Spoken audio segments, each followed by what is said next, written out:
Good morning, everybody. Welcome back to the installment of Scott Selections here for Saturday, January 23rd. Before getting today's play of the day, a quick recap of what happened yesterday. Yesterday, we ended up giving out a hockey play. We gave out a player prop on Artemi Panarin, over 1 point, a minus 126 on FanDuel, as the Rangers took on the Penguins, and it ended up pushing.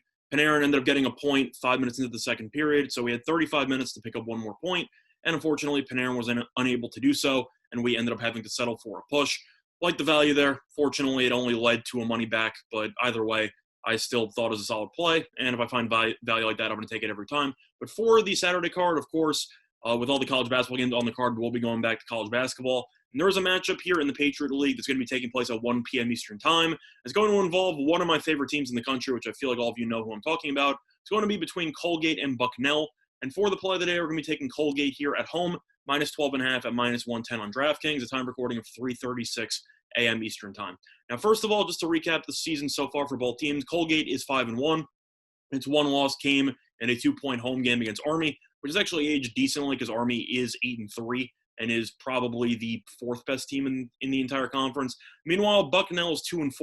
It's been struggling so far this season. It was able to sweep a series with Lehigh. However, Lehigh's 1-5, potentially one of the worst teams in the conference. And Bucknell, if you look at who it's faced up to this point, faced off against Navy twice. Navy is currently 9-1, and it faced off against Lafayette, who is 5-1 right now.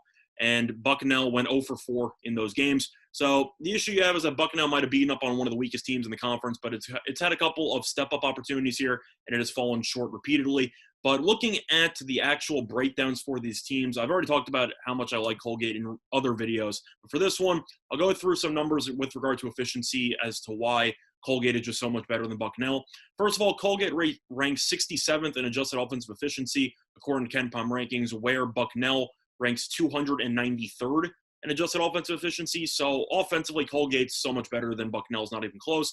Defensively, Colgate also has the edge. Colgate ranks 174th in adjusted defensive efficiency, while Bucknell ranks 215th in adjusted defensive efficiency. So the issue you have is that Colgate is better offensively, better defensively, and Colgate also is averaging 5 more rebounds per game. So I don't really know where Bucknell is supposed to find an edge in this matchup unless Colgate goes absolutely cold from the floor, which I personally don't see coming.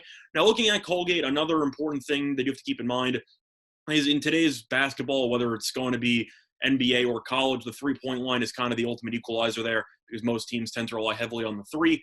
Colgate is probably the best team in the country when it comes to shooting the three and preventing opponents from hitting the three. Colgate is currently shooting 42.9% from the three-point line, which is the second best in the entire nation.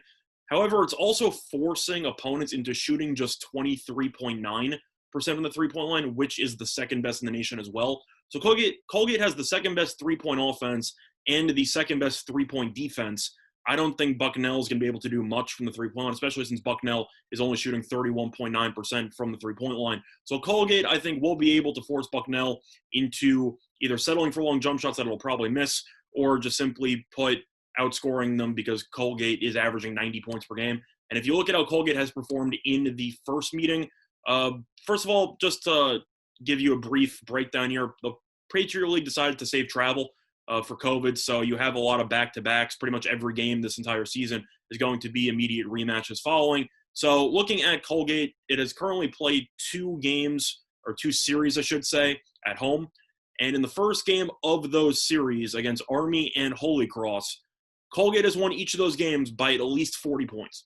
It beat Army in the opener 101-57, and it beat Holy Cross 95-55. The issue I simply have with Bucknell here is that I don't think it really brings much to the table. Bucknell's 2-4 for a reason. I know it did end up getting one of its best players back for the last 2 games, and he definitely, put his imprint on the last game as he had 31 points with the likes of John Meeks. However, I just think Colgate's way too talented. Colgate should probably score 90 in this game. I talked about how Bucknell's defense is atrocious and how Colgate's averaging 90 per. If you look at the first game at home before in the series prior where teams couldn't make adjustments accordingly, Colgate scored at least 95 points in both games. I think Bucknell might look better in the second game in the immediate rematch for Sunday. But for the sake of Saturday's game, I think Colgate should win this game going away. You have seen some line movement already. Colgate opened up a -12, currently up to around -13 in most spots.